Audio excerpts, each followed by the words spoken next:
Gosh, you've been on your travels, haven't you? I like to think so. So this bit of weird weather that we had, this is nothing for you because you were in blizzards and snowstorms and. Yeah, I have adventured a bit. I was in Iceland checking out the new Land Rover Discovery Sport. Land Rover Discovery Sport. And it was a bit of a discovery. But the thing is, I don't understand what the Discovery Sport is. It's a car. It's got four wheels. No, I know that, but I mean, because look, you've got the LR2, and then you've got the LR4. It's gone now. Hang on, so LR2's gone. Yep. So this is the replacement for the LR2. LR2 is a replacement of the Freelander. This has now been replaced by the Discovery Sport. So there's a new pillar, basically. Land Rover splitting into three different pillars: Range Rover, Super Luxury, Family of Vehicles, Range Rover Sport, and Evoque. And then you have the Defender, which is utilitarian, versatile, and reliable. That's actually a pillar they put on the spreadsheet. And the final thing is Discovery. Land Rover. Yeah. So Range Rover is not reliable. They had three pillars, and only one of them had reliability on it, and it was on Defender. Oh, okay. And I tell them afterwards, hang on, Defender?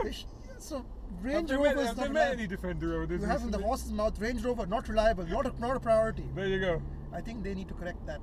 They might need to collect that. Collect. They might need to correct that. I've gone Chinese. Not the first time. So yes, all of them are fairly reliable. That's so random. There's a car. Sorry guys, we've just passed a car at the side of the road that's having its tire changed, and the boot was open, and there was a massive RC car just sitting in the middle of the boot. You know what? It's the Middle East. What if he needs to deploy his RC car into traffic? So if we can't get home in his Land Cruiser, you can take the RC car home. Also, don't change your car on the side of the road. It's a dangerous place. It's a bit dangerous. It's a bit dangerous. Blind corner. Anyway, so back to Iceland. Somebody overtaking us in the yellow line as well. There you go. Hard shoulder overtaking. That's fine. He's going to the petrol station, so that's fine. We think. So Iceland, 3 hours of daylight, was it?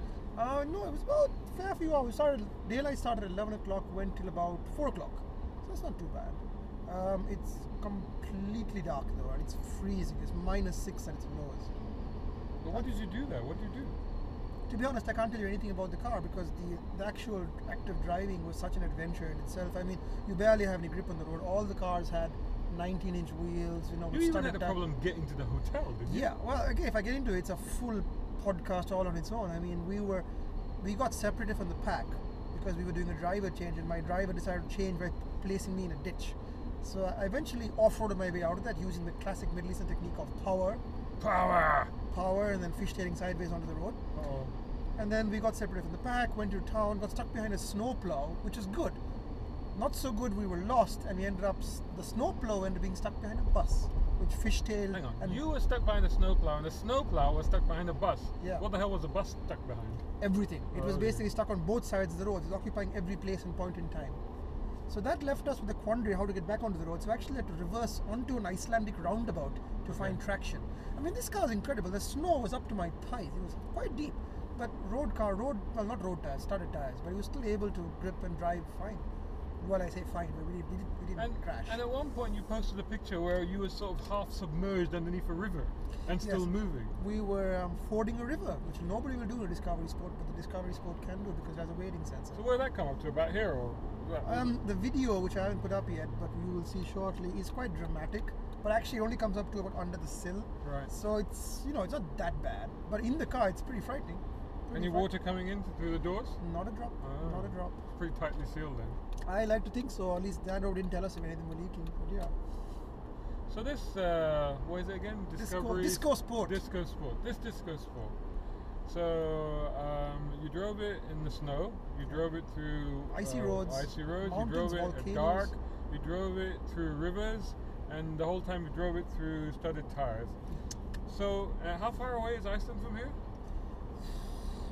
It's about a full day's worth of travel. 3,000, 4,000 miles away? Yeah. So after this epic trip 4,000 miles away. Epic, it was very epic. Thank you very much, Land Rover. It was epic. What have you learned that we can actually apply practically here in the Middle East? That it can drive on the road, and it can stop, and it can turn. Nothing. Basically. Nothing. Nothing at all.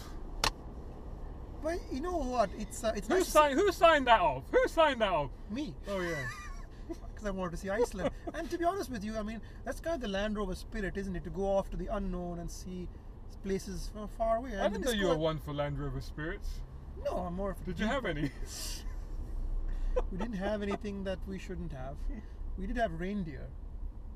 You had In what way exactly? We had reindeer carpaccio. It was quite interesting. That still doesn't make any sense. In what way did you have your way with a reindeer?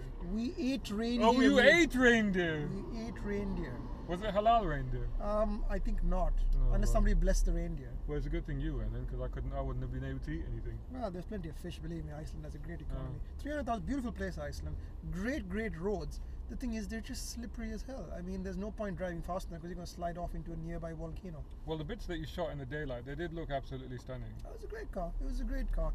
And I think actually, for the price, it's one of those cars, once again, annoys me to say it, but Land Rover's hit the mark because it's not expensive. 159,000, correction. For a 2-liter turbo, it's got 7-ish seats, 2 at the back that are basically jump seats. Got plenty of room. It's comfortable. That actually fits really well into that, sort of middle compact SUV segment, but it's got extra seats in it as well. That's actually not a bad price. What's the engine on this thing again? 2-liter turbo. It's not slow. See, that's sort of price level you're normally getting into V6s, aren't you? Yeah, but Land Rover doesn't really do a V6, do they? They do supercharged V6s. But I think they're saving that for the upcoming LR, whatever, the big Discovery. So there's going to be a replacement for the LR4, which will be just another Discovery branded car. Maybe Discovery and there's Max. A new Defender. There is a new Defender. We're not supposed to talk about it, but there's a new Defender that everybody knows is coming. Okay, that's the secret. That's the secret. Okay. You all know about it now. Okay. No, it's you going to be a family of Defenders. Keep it to yourself. It's fine. Don't tell anyone. Don't say he told you. It's fine. 9-speed auto, diesel, supercharged V6s. When's that coming out then? God knows. Maybe next year. Maybe next year. I think it'll be quite clever clogs like this car was. I mean, this has hydroformed bounce jump stops, aluminium, this, that. It's very clever. It's very clever. And it actually handled the snow really well and it felt okay. It's a nice car. Think of it to drive. If you've driven an Evoque, it's a bigger Evoque. It's a bigger Evoque. It's a big Evoque. Well, we look forward to seeing it over here and maybe testing it in some more relevant surroundings. Sand. Hey, fun fact, we actually had to use sand mode. So when we were trapped and trying to get to the hotel through the snow... You were in Iceland in the snow, in the dark, and you were using sand mode. So the way with snow is, right, you want to bite through the snow and find the tarmac and underneath. And that's basically why you have thin, narrow tires. Now the problem was the snow was piling up faster than our cars could bite through. And eventually we realized that the best thing to do is just float on top of it, right? So that doesn't work in snow mode because snow mode limits wheel spin, maximizes traction, basically tries to keep the car pointed and narrow. Sand mode is a little more, local style. It just wants to go more power, much more sensitive throttle. So you want to float on top of the snow. So we engaged sand mode with Land Rover's blessing, and that went very well. You get really geeky when you're talking off-road. Do you know that? Yeah. It explains my love life in so many ways, doesn't it? So how is the AC on this car? Oh, that's a good question, isn't it? We won't know, will we? Actually, we had to use it to defrost because we couldn't see a darn thing. So yeah, the AC was... We didn't need AC. You stood outside for 2 minutes and you can see my hand shaking if you look at the video. It will be you cannot bear that temperature. Well, we look forward to that on motoringme.com. Yeah, we do. Waiting for that soon then. What's the next one?